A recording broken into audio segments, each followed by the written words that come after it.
चलिए मैं क्षमा करें मैं अब शायद आवाज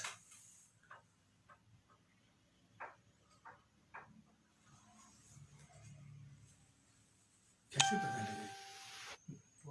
हो गया। हाँ,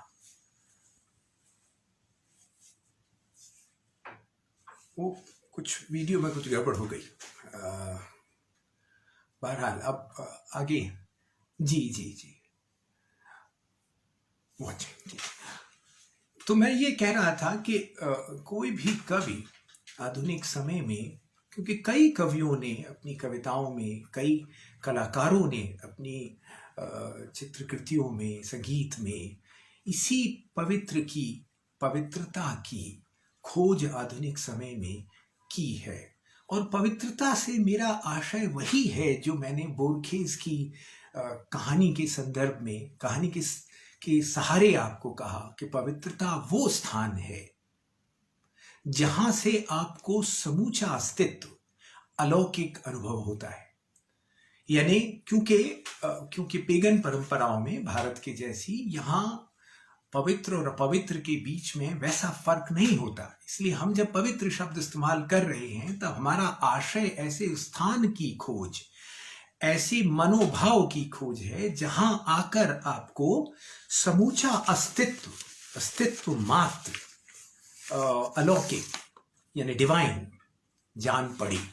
ये मैं कहने की कोशिश कर रहा हूं। तो पहले तो ये समझना चाहिए कि काव्य में, कविता में ऐसी कौन सी, या कलाओं में ऐसी कौन सी सामर्थ्य है कि जो इस काम को वो कर सकती है। क्योंकि उदाहरण के लिए ये काम विज्ञान आधुनिक समय में नहीं कर पाया।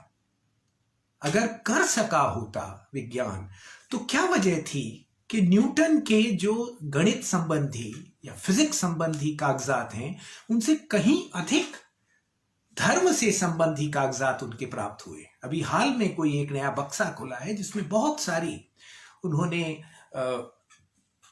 आध्यात्मिक चर्चाएं जिसमें हैं, धर्मशास्त्रीय डिस्कशंस हैं, बातचीतें हैं। उसमें जाहिर है कि विज्ञान में, क्योंकि विज्ञान की जो रीढ़ होती है वो विज्ञान की रीढ़ रैशनैलिटी होती है। और रैशनैलिटी का हिंदी में कोई अनुवाद इसलिए मुश्किल है क्योंकि रैशनैलिटी अनुपात, रेशो से बना हुआ है, तो वो खैर अलग बहस है, उसको छोड़ दीजिए। तो रैशनैलिटी उसके आधार, और वो पवित्रता को, सेक्रेड को स्थान नहीं दे पाती। उसमें ये सामर्थ्य नहीं है। ये काव्य में और कलाओं में ही ये सामर्थ्य है। तो ये जो सामर्थ्य है कलाओं में, अगर हम इसको थोड़ा उसको समझने की कोशिश करें तो पहले हम ये समझें बहुत एकदम चलते हुए कि रस है, मतलब कलाओं में ये जो पवित्र की उपस्थिति है या अलौकिक की उपस्थिति, ये कैसे संभव हो जाती। क्योंकि कलाओं में और कविता में रस के अनुभव का, आपको रसास्वादन कराने का की सामर्थ्य है। और रसास्वादन, वैसे तो आपको पता है रस की बड़े सिद्धांत हैं जो अलग अलग जगह आपने पढ़े हो, सुना हो, लेकिन मैं उसको बिल्कुल आपके इस व्याख्या के लिए, इस व्याख्यान के लिए, इस टॉक के लिए बड़ा सिंपल करके, सरल करके मैं कहता हूं, लेकिन उसमें मूल तत्व उसका रस का आ जाएगा, ऐसी मेरी उम्मीद है। रस में आप जब जीवन जीते हुए आपके मन में बहुत सारे मनोभाव जागृत होते हैं, बहुत सारे मनोभाव आपके मन में जागृत होते रहते हैं। ये मनोभाव, इनको भाव, स्थायी भाव कहा जाता है। ये वैसे तो करोड़ों होते हैं, लेकिन इनको हमने 9 कोटियों में विभाजित कर लिया, 9 कोटियों में बांट लिया। और वो 9 कोटि अलग अलग स्थायी भाव नाम से जाने जाते हैं। ये जो आपके भाव हैं, ये आपके भाव हैं, यानी आपका क्रोध है, रौद्र रस जिससे पैदा होता है, ये आपका हास्य है या आपका आश्चर्य है। तो ये सारे जो भाव हैं ये व्यक्तिगत होते हैं, वैयक्तिक होते हैं, पर्सनल होते हैं, निजी होते हैं। लेकिन एक जो कवि है वो जब आप एक कविता पढ़ते हैं, या जो एक कवि होता है या एक कलाकार होता है, उसमें ये सामर्थ्य होती है कि वो अपनी रचना के सहारे, ये उसको भी नहीं मालूम होता है ठीक ठीक कि ये कैसे होता है, लेकिन उसमें ये एक सामर्थ्य है कि जब वो अपने भाव के विषय में लिखता है तो ये भाव सार्वजनिक या सार्वभौमिकता पा लेते हैं। आप ऐसे समझिए कि हर भाव में बहुत सारे आयाम हैं, तो जो निजी आयाम है आमतौर पर हमारे सामने वो निजी भाव रहता है, लेकिन कविता लिखकर या एक चित्र बनाकर आप उन भावों का जो एक सार्वभौमिक आयाम है उसको सामने ला देते हैं। जैसे ही सार्वभौमिक आयाम सामने आता है, वैसे ही सारे लोग उसका अनुभव अपने भाव की तरह कर सकते हैं। इसका अर्थ ये हुआ कि रस की जो व्यवस्था है, रस की जो उत्पादन की क्षमता है काव्य में, रस पैदा करने की जो सामर्थ्य है कविता में या संगीत में या चित्रकला में, सिनेमा में, वहां आप अपने वैयक्तिक भाव को, आप अपने व्यक्तिगत भाव के जो यूनिवर्सल या सार्वभौमिक जो आयाम है उसको सामने ला देते। और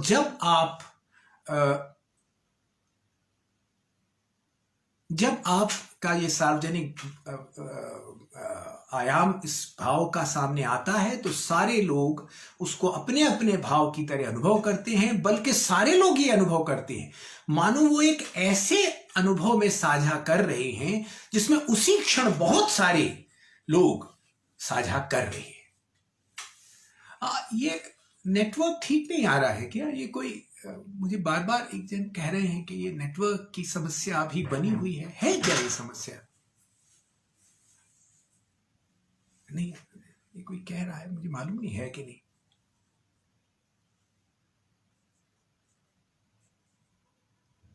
अर्पण जी, ये नेटवर्क की समस्या अगर नहीं है, मेरी आवाज ठीक से आ रही है तो मुझे कह दीजिए, और अगर है आवाज टूट रही है, कुछ हो रहा है, तो फिर कुछ और किया जाए।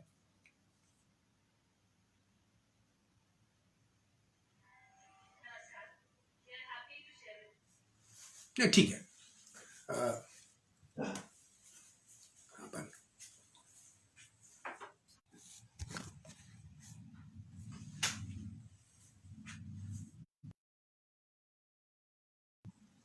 उनको दिल्ली बता दे, संजीव भैया को बता दे। हाँ, वो शायद नेटवर्क की कुछ दिक्कत होती रहती है। वो शायद बारिश, ये है सर्दियां हैं, बीच में कुछ बारिश वारिश भी होगी।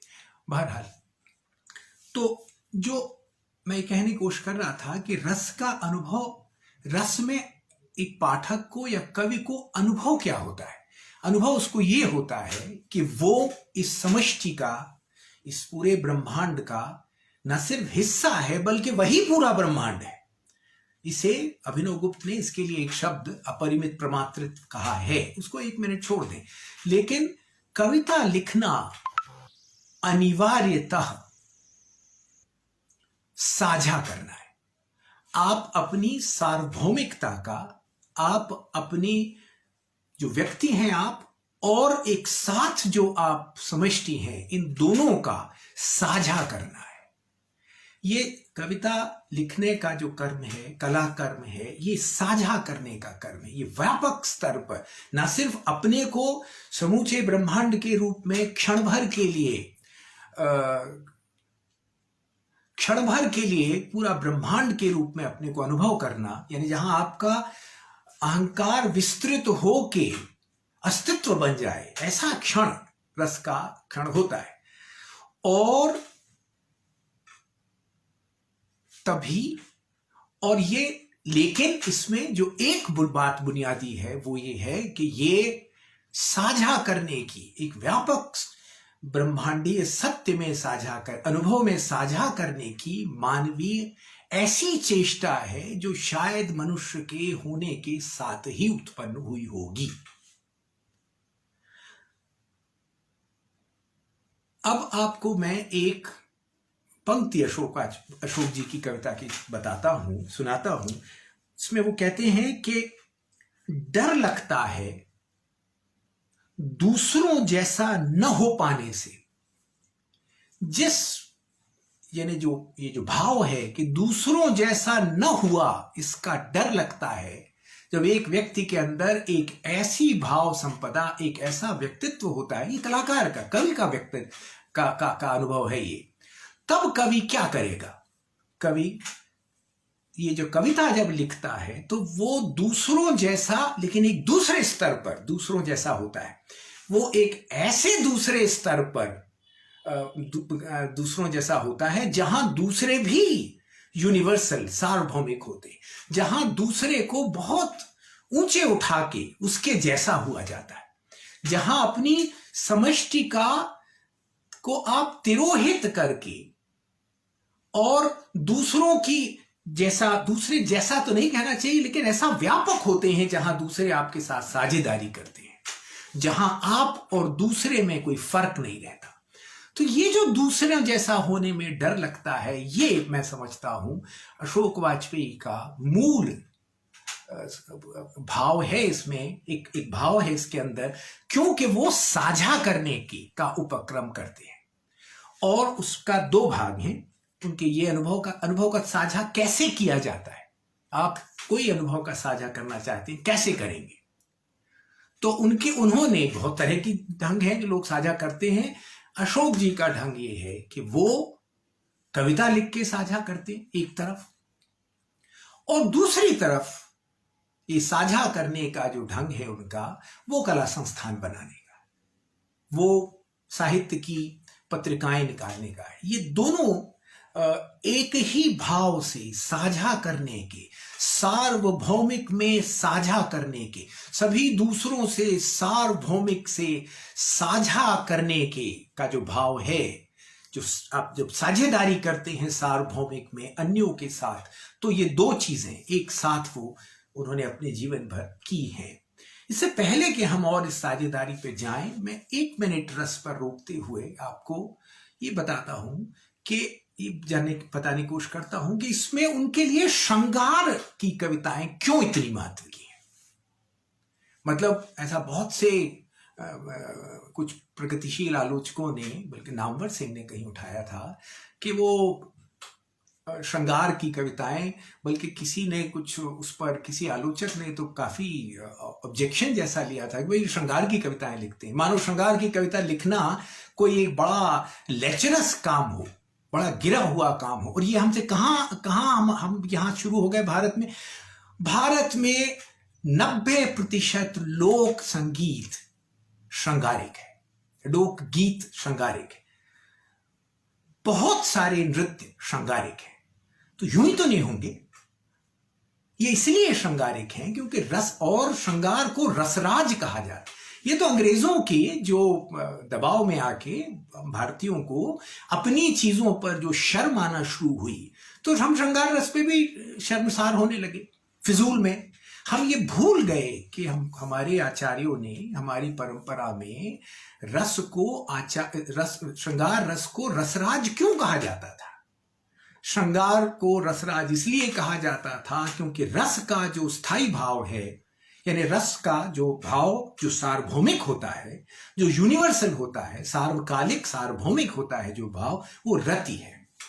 और रति का जो भाव है वो अकेला एक ऐसा भाव है जो पशु पक्षियों में, मनुष्य में, पेड़ों में, जितने जीव हैं उन सब में होता है। तो जिस क्षण आप श्रृंगार रस की कविता का अनुभव कर रहे होते हैं, रसास्वादन कर रहे होते हैं, उस क्षण आप सारे जीव जंतुओं में अपने को और अपने को सारे जीव जंतुओं में अनुभव करते हैं। अशोक जी की कविता की पंक्ति भी है, उन्होंने कबीर की एक पंक्ति लेके, हम हैं बहुरी अकेला। अगर आप ये पूरी कविता पढ़ें तो हम हैं सब मां, सब हैं हम मां, हम हैं बहुरी अकेला। ये रस के अनुभव की स्थिति है। और ये कवि स्वभाव के लिए, जो कि अशोक वाजपेयी का है, उसके लिए एक बहुत ही एलिमेंटल तात्विक भाव है उसका कि मैं साझा करना चाहता हूं, और साझा करना तो चाहता ही हूं, साथ में ऐसे आधुनिक समय में पवित्रता की खोज करना चाहे, जो कि साझा करने का एक बड़ा भारी उपक्रम उसी में निहित है, जिसमें सारे लोग इस पृथ्वी पर जो अस्तित्व मात्र की अलौकिकता है उसको वो अनुभव कर सके। ये एक खास उनकी कोशिश जीवन में कविताएं लिखते हुए रही है। और मैंने जैसा आपसे कहा कि साझा करने का, काहे में साझा करना है, ऐसे अनुभव में साझा करना है जहां से यह समूचा अस्तित्व अलौकिक जान पड़े, जहां से बोरखेस की कहानी का ऐसी जगह जाना है जहां से ये पूरी दुनिया, पूरा अस्तित्व जन्नत जान पड़े। ये पवित्रता की खोज अशोक वाजपेयी की कविता में आपको निरंतर मिली। अब यहां मैं एक बार बहुत साल पहले विनोद कुमार शुक्ल जब भोपाल में थे तो उनसे मेरा अक्सर मिलना जुलना होता था, बल्कि वो अक्सर हमारे घर आते थे। मैं भी वो निराला सृजन पीठ में यहाँ थे कई दिनों, जब वो लिख रहे थे, अपना एक उपन्यास लिख रहे थे, या तो शायद दीवार में एक खिड़की रहती है या कोई और उपन्यास, मुझे अभी ठीक याद नहीं है। तो वो हम लोग एक दूसरे को कुछ कुछ सुनाते भी थे, और उनको हमसे बात करने में, हमें उनसे बात करने में अच्छा लगता था। एक दिन उन्होंने मुझे एक विचित्र बात कही, और बड़ी अच्छी बात कही। उन्होंने कहा कि मैंने कुछ बात हुई अशोक जी की कविताओं को लेकर, तो उन्होंने कहा मैं रोज सुबह उनकी कविताएं कई बार ऐसे पढ़ता हूं जैसे सुबह की प्रार्थनाएं पढ़ रहा हूं। मुझे ऐसा अनुभव होता है उन कविताओं को पढ़ के, सुबह सुबह मैं पढ़ता हूं कई बार, कि जैसे मैं प्रार्थनाएं पढ़ रहा हूं। तो ये क्यों लगा होगा उनको, ये मैं अक्सर सोचता रहा। उसका बड़ा लंबे रास्ते से मुझे ये समझ आया कि अशोक जी आधुनिक समय में उस पवित्र स्थल की, पवित्रता की खोज के कवि हैं। इसलिए यह बात जब भी कोई पाठक उनको पढ़ता है तो वो स्वयं उस खोज में मुब्तला होता है।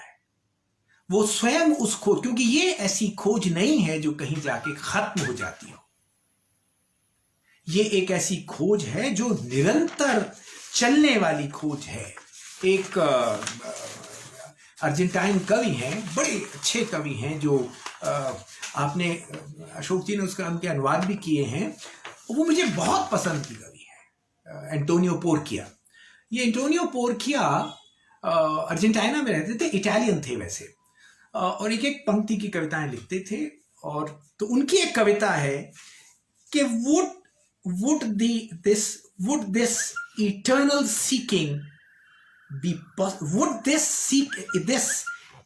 seeking be possible if found existed? जिसको आप खोज, यह अंतहीन खोज कहां होती अगर प्राप्य, जिसको आप ढूंढ रहे हैं, वो कहीं होता। इसलिए ये जो खोज है पवित्र की आधुनिक समय में, अशोक वाजपेयी की हुई खोज जो है, ये अंतहीन खोज है। और ये खोज उन्होंने न सिर्फ काव्य में की, बल्कि उनकी कविताओं ने ही उनको कलाओं का रास्ता भी दिखाया। संयोग ये है कि अशोक जी ने कला संबंधी सबसे अधिक कविताएं लिखी। मेरे ख्याल से ऐसा कोई कवि भारत में नहीं है जिसने कलाओं पर इतनी कविताएं लिखी हो। और मेरा अपना अनुमान ये है कि इन कविताओं के लिखने का जो प्रेरणा है, वो उन कलाओं में उस पवित्रता बोध के अनुभव के कारण ये जो भाव पैदा हुआ होगा। इसीलिए उनकी ज्यादा ये जो कविताएं लिखी हैं, ये कविताओं के सहारे ये अशोक जी कलाओं के नजदीक हुए, और उनको उन कलाओं में भी वह खोज, पवित्रता की आधुनिक समय में वह खोज उनको अनुभव हुई होगी, जो वो काव्य में अपने कवि स्वभाव के कारण स्वयं कर रहे थे। ये इसलिए कविता एक तरह से मेरा अपना ये अनुमान, फिर से ये अनुमान है कि ये अनुमान ये है कि अशोक जी ऐसे व्यक्ति हैं जिनको जीवन जीने की राह भी उनको कविताओं ने ही दिखाई है। हम बचपन में हम लोग के स्कूल जो था, हमारा केंद्रीय विद्यालय होता था, उसमें हम एक गाना गाते थे सुबह प्रार्थना कि दया कर दान विद्या का हमें परमात्मा देना। अगर यह हम अशोक जी के संदर्भ में इसका अनुवाद कर दें तो दया कर दान कला का हमें परमात्मा देना, क्योंकि कला के बताए रास्तों पर एक तरह से उनके लिए कला जीवन की संहिता रही है। आप अगर उनकी शुरू की कविताओं में देखेंगे तो आप अगर थोड़ा सा बारीकी से देखेंगे तो आप समझ जाएंगे कि ये व्यक्ति एक समय पर आके ऐसे स्थान का सृजन अवश्य करेगा जहां तमाम कलाएं, क्योंकि इन सारे संस्थाओं के बनने से कहीं पहले उनकी कविताओं में ये सारी चीजें आ गई थी। और इस सेक्रेड की, उस पवित्र स्थान की जहां से ब्रह्मांड समूचा अलौकिक अनुभव हो सके, इसकी खोज जो कविताओं में वो कर रहे थे, जो उनसे हो रही थी, ये वो ऐसी खोज नहीं है जो आप सोच के करते हो। जैसे एक गायक गाता है तो जो चीज उससे सबसे खूबसूरत होती है उसको खुद नहीं पता होती है, वो उससे होता है।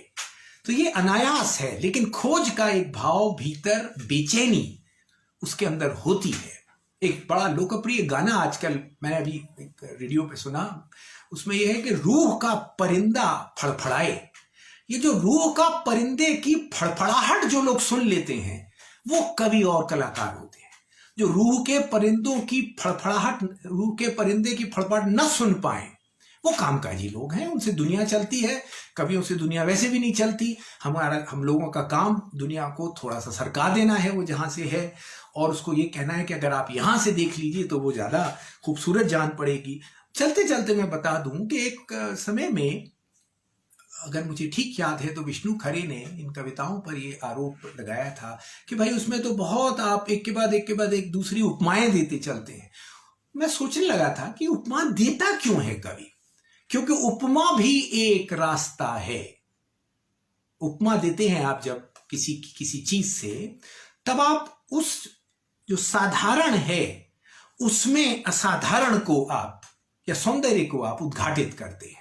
तो इसीलिए ये उपमा अलंकार या रूपक अलंकार भी अशोक जी की कविता में भरमार है। मैं उदाहरण नहीं दे रहा, वो आप को कविताओं में दोबारा लौटना चाहिए पढ़ने के लिए। अगर मैं ही आपके लिए कविताएं पढ़ दूंगा तो मैं आपकी खोज में बाधक होऊंगा। और दूसरा, आपको भी कुछ प्रयत्न समय समय पर ये करते रहना पड़ेगा। तो ये मैं कहने की कोशिश कर रहा हूं कि अशोक जी को कलाओं के करीब और इस तरह संस्थाएं बनाने की प्रेरणाएं भी इस मूल भाव से आई है कि इस दुनिया को ऐसी जगह से देखा जा सकता है जहां से वो समूची की अलौकिक जान पड़े। उसे ही हम पवित्रता का भाव कह रहे हैं।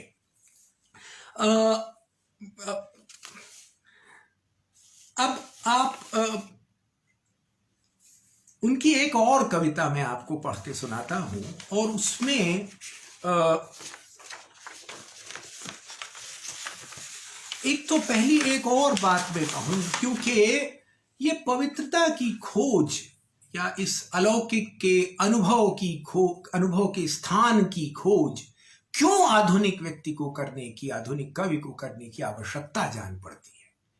तो इसके विषय में भी इस पूरे भाव को लेकर भी अशोक जी की एक कविता है जिसका अनुपस्थिति शीर्षक है, अगर मुझे ठीक याद है, मेरे पास ठीक अभी नहीं है, लेकिन उसमें वो उसका जो चरित्र है, काव्य नायक जो है, वो एक ऐसी जगह जाता है जहां उस अलौकिक के दर्शन हो सकते हैं, कह लीजिए पवित्रता के दर्शन हो सकते हैं। लेकिन जब वो वहां पहुंचता है तो उसे हताशा होती है कि वहां कोई नहीं है, वो अनुपस्थित है। चूंकि हमारे अगेजी का के देवता जो है कर गए हैं कूच प्रतीकों के, मूर्तियों के भी देवता इस बीच बहुत ज्यादा कूच कर गए हैं। तो चूंकि देवता कूच कर गए हैं, तब आधुनिक मनुष्य के पास अब क्या साधन बाकी है? वो कलाएं ही हैं। और जो श्रेष्ठ कवि होते हैं, उन्हीं कलाओं के रास्ते, कविता के रास्ते, चित्रकला के रास्ते, संगीत के रास्ते उस पवित्र की, पवित्रता बोध की खोज करते हैं। पवित्रता बोध का अर्थ मेरा बड़ा सीधा है कि एक ऐसा बोध जहां आपको समूचा अस्तित्व अलौकिक जान पड़े, ना इससे कुछ ज्यादा, ना इससे कुछ कम।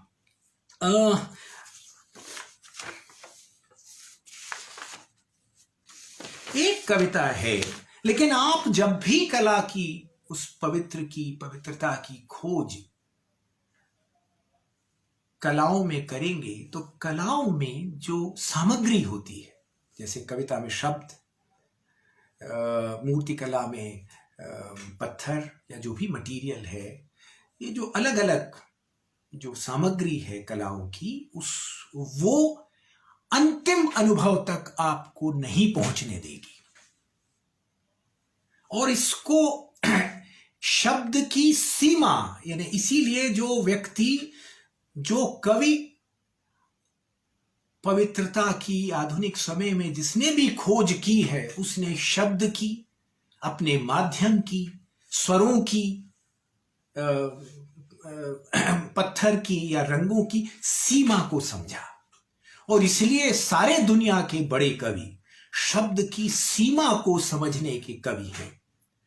क्यों शब्द को की सीमा समझना जरूरी है? क्योंकि शब्द, अकेले शब्द से आप वहां नहीं जा सकेंगे। हालांकि शब्द ही है जो वो संभव करता है कि आप उसके निकट पहुंच सकें। तो वो कविता, उसका मैं आपको पढ़ के सुनाता हूं और आपको कुछ शायद अंदाजा लगे मैं क्या कहने की कोशिश कर रहा हूं। ब्रह्मारण्य, ब्रह्म का अरण्य, ब्रह्मारण्य। वह सबसे अंत में था, शब्द छूट गए, स्पर्श जाता रहा, रूप तिरोहित, रस का लोप हो गया, गंध भी नहीं बची। छूटने के उपायों की खोज में हम उस अरण्य में पहुंचे। वह ब्रह्म का अरण्य था, ब्रह्म का जंगल, ब्रह्म का उजाड़। वायु थी पर त्वचा को पता नहीं चला, ज्योति थी पर आंखें देख नहीं सकी। अंधकार, रश्मियूथ, मेघ, घटाएं, वर्षा, तारागण सब थे पर दीख नहीं पड़ा आकाश। उस आकाश का भी आकाश था, महाआकाश।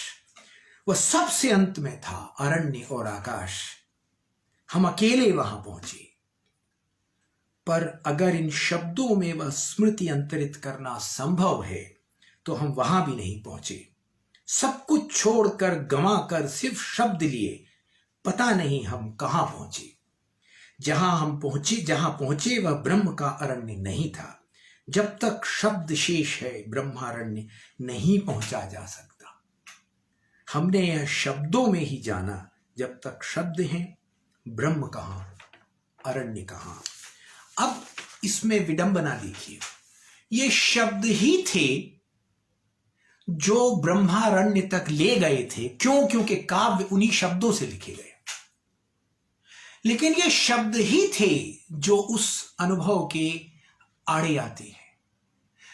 ये कौन से शब्द हैं जो आड़े आते हैं? ये बाद में, ये जो उसकी विस्तार वो कर रहे हैं कि अगर शब्द के रूप में बाकी रह जाए तो ब्रह्मारण्य नहीं पहुंचा जा सकता। फिर शब्द में आप करते क्या है? शब्द से पुकारते हैं। ये कविता, अशोक जी की कविता पुकार लगाती कविता है। उनकी अनेक कविताओं में ये पुकार शब्द या पुकार का भाव आपको मिलेगा। ये पुकारती कविता है, शब्द से परे जाने की पुकार लगाती कविता है। ये शब्द से परे, और इसका हमारे यहां आधार है ध्वनि। आनंदवर्धन ने जिस ध्वनि सिद्धांत की बात की, जिसका संकेतन एक अर्थ होता है, ध्वनि क्या है, ध्वनि की आवश्यकता क्यों है कवि को? क्योंकि कवि, आधुनिक कवि और खास तौर पर अशोक वाजपेयी, ये कर क्या, इसमें ध्वनि क्या है? इस काव्य में, इस काव्य में ध्वनि ये है कि शब्द हमें जहां तक ले जा सकता है वो हम गए, उसके बाद हम ध्वनि से उसको अनुभव करते हैं, यानी हम संकेतित करते हैं उस अनुभव के विषय में। क्यों संकेतित करते हैं, उसका संकेतन करते हैं? क्योंकि वो शब्द में अंतरित नहीं होता, क्योंकि शब्द में जो अंतरित होता है वह ब्रह्मारण्य नहीं है। ब्रह्मारण्य से के लिए अनिवार्य है कि वह शब्द से परे जाएं आप। यह कविता, इसकी खूबसूरती ये है, इस कविता की, इन कविताओं की, अशोक जी की कविताओं की खूबसूरती ये कि आपको ये ब्रह्मारण्य के किनारे तक ला देती है। उसका वो व्याख्या करती है और उसके किनारे लाती है और फिर कहती है कि ये आप अब स्वयं जाइए ध्वनि के सहारे। इस काव्य की जो संकेतन है, इसकी जो ध्वनि है, उसके सहारे जाइए, क्योंकि ये शब्द में अंतरित नहीं हो सकता। यह अनुभव शब्द में अनुदित होने से नहीं, उसमें होने की, शब्दों में ये सामर्थ्य नहीं कि यह अनुभव उसमें अंतरित हो सके। आप देखिए यह कविता कितनी खूबसूरती से शब्द का सीमांकन करती है, शब्द की बॉर्डर बनाती है, शब्द की मर्यादा को स्थापित करती है कि वह जो पवित्रता की खोज है, उसमें जब आप निकलते हैं उसके लिए, तब ये पुकार ही आपको वहां तक ले जाएगी, अनुभव कराएगी। यह आप वहां पहुंच के उसको शब्द में अंतरित नहीं कर सकते। शब्द की जो ध्वनि है उसमें वो अंतरित है, यानी शब्द का जो संकेतन है उसमें वह अनुभव है, लेकिन शब्द के परे है वो अनुभव। वह शब्द, हर कविता, हर बेहतरीन कविता आपको शब्द से परे जाने का, शब्द में ही निमंत्रण देती है। वह इस अर्थ में और मैं कुछ इसमें मैं आमतौर पे कुछ लिख के लाता नहीं हूं। मैं आज इसलिए ले आया कि मैंने पाया कि इसमें इतना काम इस कवि ने किया है, इतने तरह का लिखा है कि उसको एक सूत्र में बांध पाना किसी के वश का नहीं है, क्योंकि इतनी दिशाएं हैं। लेकिन हमको ऐसा लगा पढ़ते हुए पिछले अनेक दिनों में कि इसमें एक सूत्र है जो मुझे दिखा, वो ये कि ये कविताएं एक तो आधुनिक समय में पवित्रता के स्थान की खोज हैं, और दूसरा यह पुकार है। इन कविता में पुकार है, इन कविता में ये पुकार के मंदिर है। ये कविता, अगर यह उजाला जो मंदिर बना रहा है, जिससे शुरुआत की थी, उस कविता का जो मंदिर है, अगर उसको कहें तो इस मंदिर में पुकार है। इसमें देवता की मूर्ति अनुपस्थित है, देवता अनुपस्थित है, इसमें पुकार है, अलौकिक की, पवित्र स्थान की पुकार है, पवित्रता की पुकार है इस कविता के अंदर। और ये पुकार उसके बड़ा बद्धमूल है इन तमाम कविताओं में, और उनका बड़ा गहरा भाव इससे फिर न सिर्फ अपने काव्य में, उनकी कविता में आप देखिए जो संगीत के प्रति जो ट्रिब्यूट है अनेक कविताओं में, संगीत के विशेष तौर पर जो कुमार जी के लिए लिखी और जो मल्लिकार्जुन मंसूर के लिए लिखी। कुमार जी के लिए तो पूरी किताब ही है, और मल्लिकार्जुन मंसूर के लिए जो लिखी, उस कविता का एक अंश मैं आपको पढ़ के सुनाता हूं, और फिर वे गाते हैं। ये कविता आप इसमें वे लिखते हैं, भी लिख सकते हैं कवि के लिए। आप चाहें तो चित्र बनाते हैं किसी, उसको बदल के। तो ये संगीत के बिल्कुल मूल भाव को पकड़ने का, ये कलाओं का मूल भाव को पकड़ने का प्रयास है, और अपनी स्वयं की काव्य यात्रा को स्वयं अपने लिए इंगित करने का और उसको रेखांकित करने का प्रयास है। मल्लिकार्जुन मंसूर के लिए पर कविता है, वे गाते हैं जो कुछ बहुत प्राचीन हम में जगाता है, गूंजता है ऐसे जैसे कि सब कुछ सुरों से ही उपजता हो, सुरों में ही निमजता हो, सुरों में ही निवसता और मरता है। वही वो ऐसा जो निमज्जता है, तो देखिए कितना सुंदर शब्द है बनाया, निवसता, निवास से निवसता और मरता है। कौन सी चीज होती है ऐसी जिससे सारी सृष्टि उपजती है, जिसको छूते ही ते उपजे संसारा, सारी चीजें उपजती हैं और उसी में निमज्जित हो जाती हैं। वही ब्रह्म है, वही अलौकिक है, उसी अलौकिक से सब उत्पन्न हो रहे हैं निरंतर और उसी में निमज्जित हो रहे हैं। इसका एक बड़ा सुंदर उदाहरण वैन गॉग के चित्र हैं, जिनमें आप देखते हैं कि हर चीज बनती हुई महसूस हो रही। वैन गॉग के चित्रों में आपको कभी नहीं लगेगा कि कोई पेड़ बन गया है अंतिम रूप से, वो बनता हुआ है, वो प्रक्रिया की चित्र हैं वो। इसी तरह मल्लिकार्जुन मंसूर के विषय में लिखते हुए और इस तरह कविता की अपनी समझ को अपनी कविता में अंतरित करते हुए, अपनी प्रेरणा को अंकित करते हुए, अपनी खोज को अंकित करते हुए अशोक जी कह रहे हैं कि स्वरों से ही मानो सब कुछ उपजता है, निवसता है, उसी में मरता है, यानी उसी से आता है और उसी में चला जाता है। क्या ठीक यही बात हम ब्रह्म के बारे में या ईश्वर के बारे में कहते और समझते नहीं आए हैं? अशोक जी का प्रस्ताव कविताओं का बहुत ही, कविताओं का जो प्रस्ताव क्या संकेतन होता है कि ध्वनि ये है। उनकी कविताओं को अगर आप जोड़ के देखें तो उनकी ध्वनि ये है, आधुनिक मनुष्य के पास पवित्रता का स्थान खोजने के लिए उसे पहले से रचे या मंदिरों तक जाने की उतनी आवश्यकता नहीं है। अगर आप जाएं भी मंदिर तो वहां जाके काव्य, वहां जाके कविता से जुड़े, यानी कविता और कलाएं हमारे आधुनिक समय के वो स्थान हैं जहां हम पवित्रता बोध का अनुभव करने जाते हैं, जहां हमें इस पवित्रता बोध का, ये पवित्रता बोध प्राप्त हो सकता है अगर हम अच्छे पाठक या अच्छे दृष्टा, अच्छे दर्शक आदि या अच्छे श्रोता बन सकें।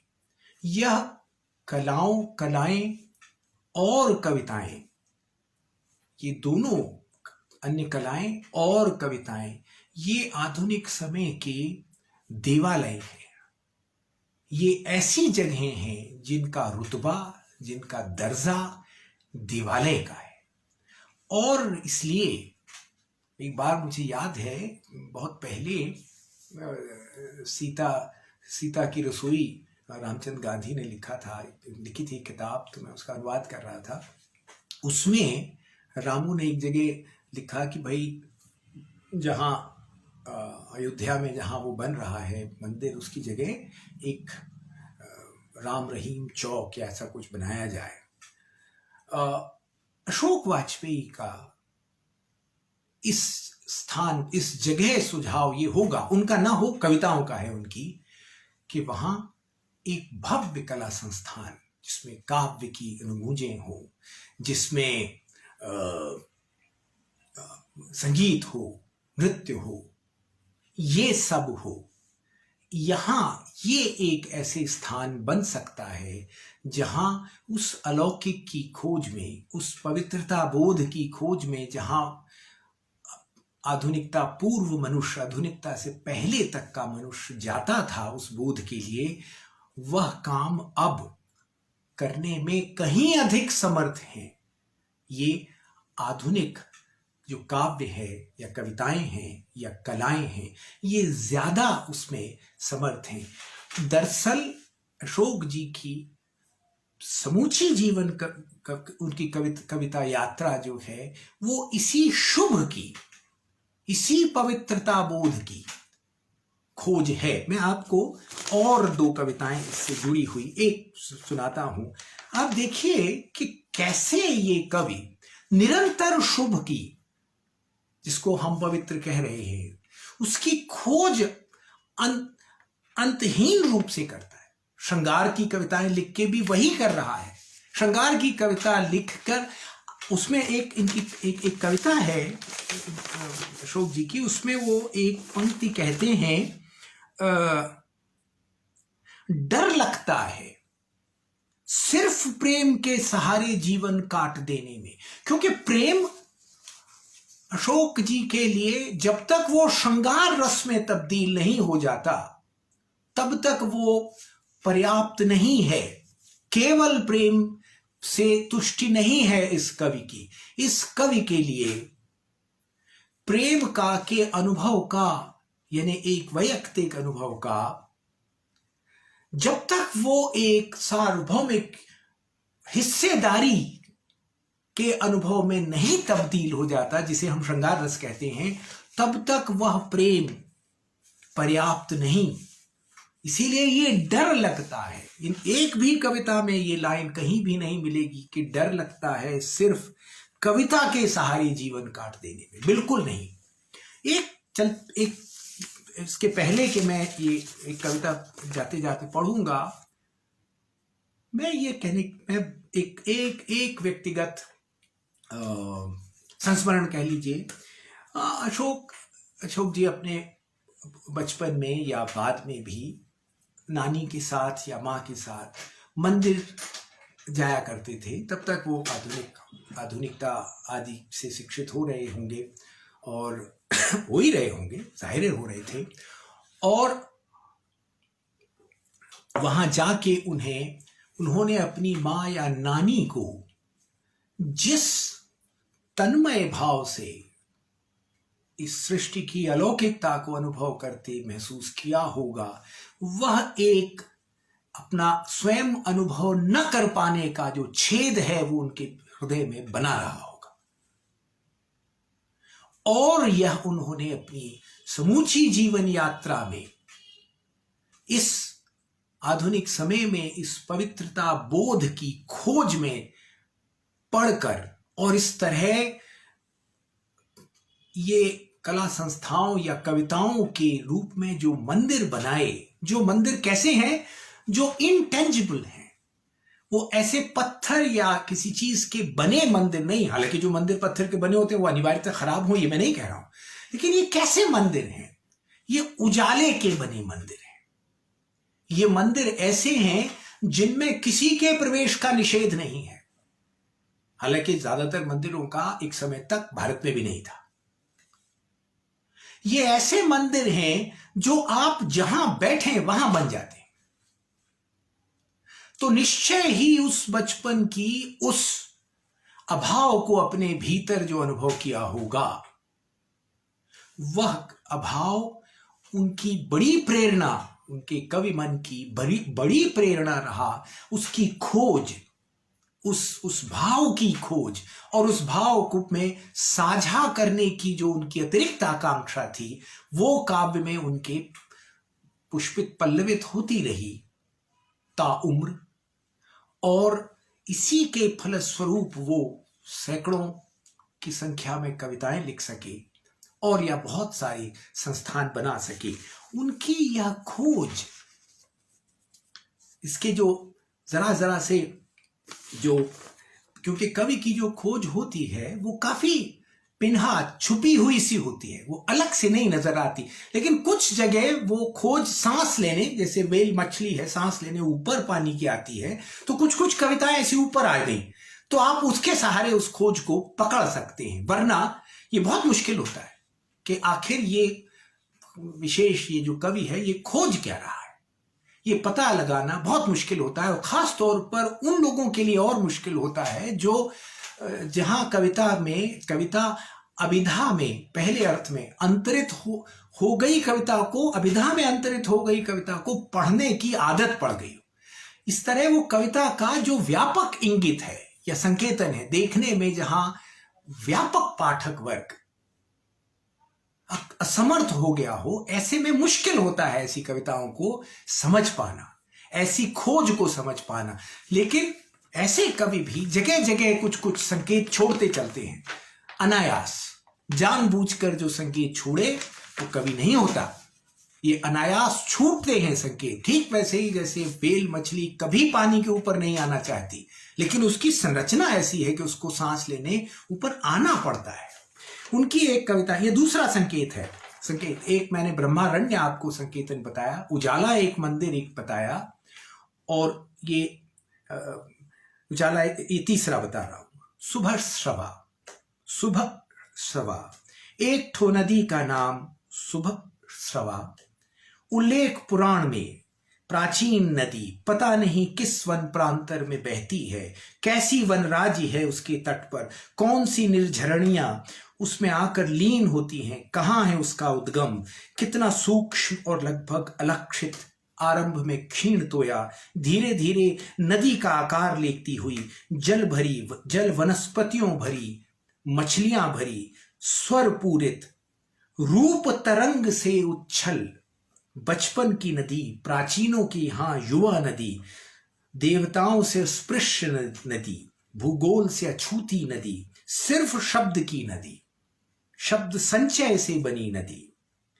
पवित्र और उज्जवल के पास से बहती और लोप होती नदी, सुबह शवा पर अनामिका नदी, देव शिशु की पोथी में थम गई नदी, असंभव अंतः सलिला लुप्त नदी, सुबह शवा में नदी, हर नदी में नदी, पुराण से बहकर इन शब्दों तक आती नदी, सुबह शवा।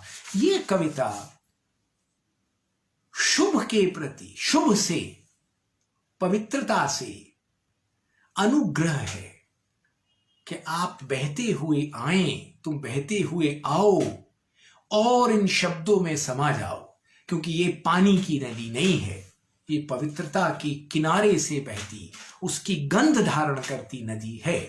तो यह नदी, इसमें ये आह्वान मूलक कविता है, ये आह्वान है, ये पुकार रही है कि शुभ तुम बहते, स्रवा बहने को कहते, शुभ तुम बहते हुए आओ और इन शब्दों को अपने में निमज्जित करो, ताकि ये शब्द वह स्थान बन सकें, वह अनुभव दे सकें जहां से यह जगत अलौकिक अनुभव होता है, जहां से यह जगत, यह कविता, जिसके कारण यह कविता एक पवित्रता बोध का स्थल बन सके। यह आह्वान है ये इस कविता में, और यानी शब्द को यह उस स्थान पर ले जाने की कामना में ये कविता है कि जहां शब्द उस ऊंचाई तक जा सके जहां के बाद ब्रह्मारण्य शुरू होता है, जहां के बाद ब्रह्मारण्य का अनुभव साक्षात होता है।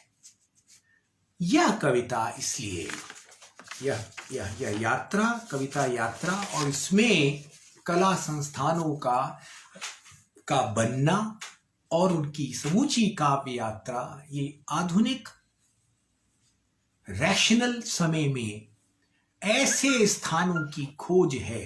ये कविता ऐसा स्थान बनती है और सुझाती है कि कलाएं भी वही स्थान हैं जहां से मनुष्य को, आधुनिक मनुष्य को, ऐसे मनुष्य को जिसको रैशनैलिटी ने, जिसको ये जो दारुण रैशनैलिटी ने बांध रखा है, जिसने, इसका अर्थ ये नहीं है कि यह कविताएं किसी मिस्टिसिज्म, कोई रहस्यवाद की वो कर रही हो वकालत, लेकिन ये एक ऐसे स्थान, ऐसे बोध की का आह्वान है जहां से यह अलौकिक जान पड़े। और इस दृष्टि से ऐसी कविता मनुष्य में प्रकृति मात्र के प्रति एक पावनता बोध, एक पवित्रता का बोध जागृत करती है कि पेड़ पौधे, पशु पक्षी भी उसी का अंश हैं जिसका हम हैं। वह वही है, वह पेड़ पौधे पशु पक्षी वही हैं जो हम हैं। ऐसे कवि को पर्यावरण को बचाने के लिए कविताएं नहीं लिखना पड़ती, क्योंकि पर्यावरण को जब आप बचाने निकलते हैं तब आप यह मानते हैं कि आप कोई तुर्रम खां हैं, आप कोई बड़े भारी बचाने वाले क्या कहते हैं पालनहार हैं और आप ये पर्यावरण को बचा लेंगे। यह प्रकृति को अपने ही अंश की तरह और आप स्वयं को प्रकृति के ही अंश की तरह देखने की कविता है। इस अर्थ में भी मतलब ये वो कविता है जिसमें पेगन चेतना, संचेतना कण कण में प्रवाहित है और यह कवि के वो स्वयं क्या मानते हैं या नहीं मानते हैं इससे निरपेक्ष है। मैं कविता की बात कर रहा हूं, कवि की नहीं। कवि अपने में क्या मानते, कवि जो मानता है या जो उसके भीतर जो अभाव है, जिस जिस जिस बोध की वो खोज कर रहा है, वो कविता में ही चरितार्थ होता है। और इस कवि के लिए तो और अधिक, जिसके लिए कविताएं लगभग स्मृति का दर्जा रखती हैं। आमतौर पर भारत में कविताओं को ट्रिटाइस यानी आप जीवन में क्या करें क्या ना करें इसका दर्जा इसका का दायित्व नहीं दिया जाता काव्य को, केवल कालिदास की कविता को दिया जाता है। लेकिन ये एक ऐसे कवि हैं अशोक जी जिन्होंने कविता मात्र को स्मृति का दर्जा दे रखा है। इसके अपने ये उनकी इसके अपने जो वो हैं गुण हैं सो हैं और जो इसमें मुश्किलें हैं सो हैं। ये एक ऐसे कवि का इतनी यात्रा कवि की यात्रा है जिसमें उसने कविता के सहारे ही न सिर्फ जगत को अनुभव किया है, वागीश शुक्ल ने एक जगह लिखा है कि शब्द छठवीं इंद्रिय है, बल्कि उसके तमाम काम काजों का रास्ता इन्हीं कविताओं से होकर जाता है। ये सारे के सारे रास्ते इन कविताओं से होकर गुजरते हैं। ये कविताएं ही आपको उदाहरण के लिए भारत भवन ले जाती हैं। ये कविताएं ही आपको अन्य ऐसी संस्थाएं जो उन्होंने बनाई या जिनको पुनर्जीवित किया उनकी ओर ले, रजा फाउंडेशन इन्हीं कविताओं से होके जाता है। दूसरे शब्दों में मैं ये कहने की कोशिश कर रहा हूं कि ये कविताओं के रास्ते, यह कवि इन कविताओं के सहारे ही जीवन व्यापार में संलग्न होता है। क्योंकि उसको अपने भीतर के इस पवित्रता बोध के अभाव का गहरा एहसास है और इस गहरे एहसास में भरकर ये तमाम तरह की कविताएं लिखी हैं जो में अलग अलग रसों का अनुभव होता है आपको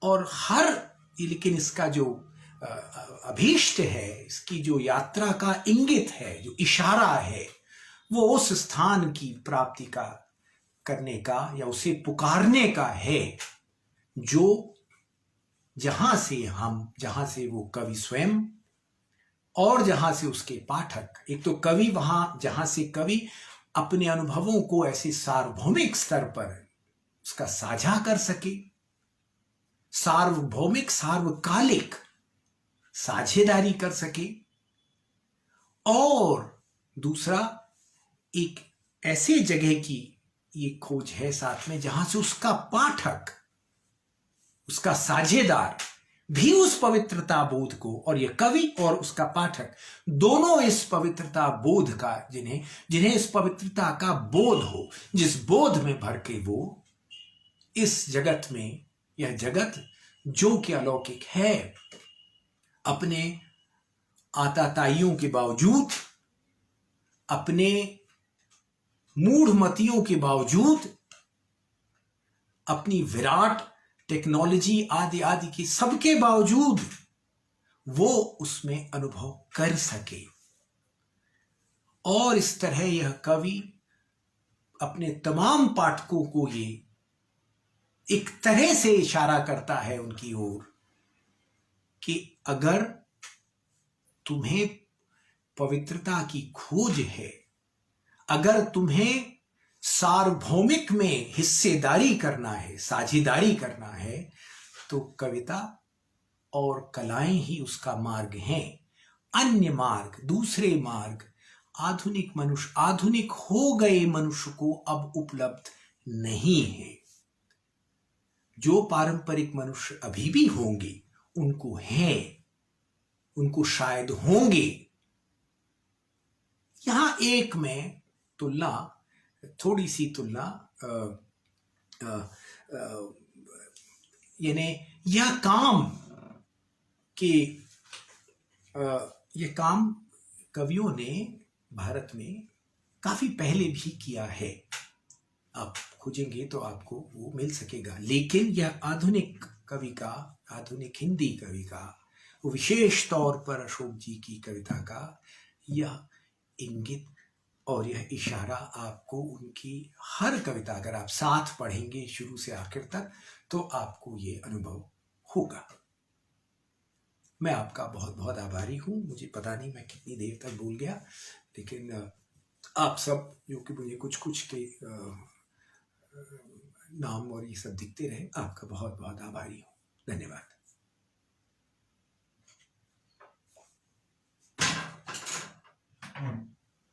लाइव को बंद करना होता है।